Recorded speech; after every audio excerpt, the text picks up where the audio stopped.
بسم اللہ الرحمن الرحیم۔ محترم ناظرین، السلام علیکم۔ حضرت ابراہیم علیہ السلام کی عادت مبارکہ تھی کہ رات کا کھانا کبھی اکیلے نہیں کھایا کرتے تھے، کسی نہ کسی کو ضرور مدعو فرما کر کھانا نوش فرماتے تھے۔ ایک رات حسب عادت آپ کسی مہمان کا انتظار کر رہے تھے کہ کسی نے دروازے پر دستک دے دی۔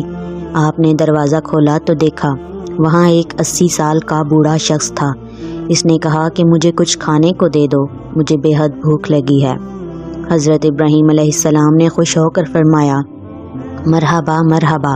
اس آدمی کو کہا کہ آپ اپنے ہاتھ دھو لیں، پھر اس کے سامنے کھانا رکھا اور کہا کہ بسم اللہ پڑھیے اور کھانا شروع کیجیے۔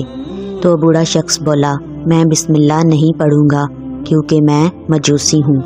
حضرت ابراہیم علیہ السلام نے غصے میں آ کر کہا، کھڑے ہو جاؤ، میں مجوسی کے ساتھ کھانا پسند نہیں کرتا۔ تو وہ بوڑھا شخص چلا گیا۔ ادھر پلک جھپکتے ہی حضرت جبرائیل علیہ السلام آئے اور بولے، اللہ تعالیٰ نے فرمایا ہے اے ابراہیم علیہ السلام، منکر تو وہ میرا ہے، میں نے تو 80 سال میں کبھی بھی اس کا رزق نہیں روکا۔ 80 سال سے وہ میری نافرمانی کر رہا ہے، مجھے نہیں مانتا، مجھ پر ایمان نہیں لاتا، لیکن اس کے باوجود 80 سالوں میں نے ایک دن بھی اس کو بھوکا نہیں سلایا۔ حضرت ابراہیم علیہ السلام یہ سنتے ہی اس مجوسی کے پیچھے دوڑے۔ تھوڑی دور گئے تھے تو وہ مل گیا۔ آپ علیہ السلام نے فرمایا، اے اللہ کے بندے، مجھے معاف کر دو اور میرے ساتھ چل کر کھانا کھا لو، آپ کی وجہ سے اللہ مجھ سے سخت ناراض ہو گیا ہے۔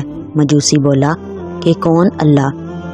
آپ علیہ السلام نے فرمایا، وہ ذات جس نے ساری کائنات کو پیدا کیا ہے۔ اللہ وہ ہے جس نے ہر شے کو تخلیق کیا ہے اور خوبصورت شکل میں ڈھالا۔ اللہ وہ ہے جو تمام مخلوقات کو رزق دیتا ہے، جس نے تجھے اور مجھے اب تک زندہ رکھا ہوا ہے۔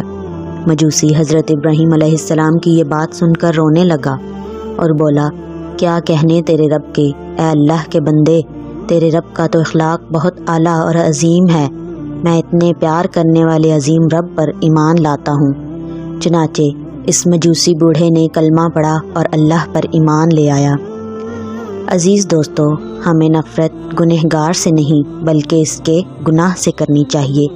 جو کوئی بھی انسان کسی گناہ میں مبتلا ہو، ہمیں اس سے نفرت نہیں کرنی چاہیے بلکہ اس کے لیے ہدایت کی دعا کرنی چاہیے۔ اللہ ہم سب کو سمجھنے اور نیک اعمال کرنے کی توفیق عطا فرمائے، آمین یا رب العالمین۔